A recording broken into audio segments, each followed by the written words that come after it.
Welcome to Not Milk Never Milk. Subscribe if you're lactose intolerant. You start by confirming your Google account is the one used for eFootball purchases, because the offer links to that account. Once done, update both the Play Store and eFootball so compatibility isn't an issue. This prevents rejected redemptions. Next, open the Play Store and tap the offer banner or check the deals section. This is where the promo code or special price lives. Following these immediate steps puts you in the right place to claim the offer without delays.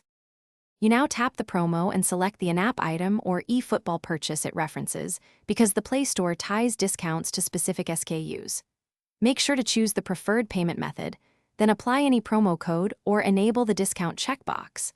Some offers auto-apply, while others need manual entry. Carefully review price, taxes, and final total.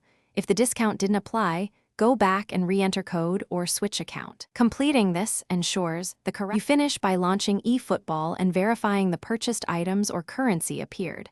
That confirms a successful redemption. If items are missing, check your Play Store order history and receipt to confirm the transaction status, because that helps identify whether it's pending or failed. If problems persist, clear Play Store cache, restart your device, and sign in again. If still unresolved, contact Google Play support with your order ID. This sequence solves most delivery issues quickly.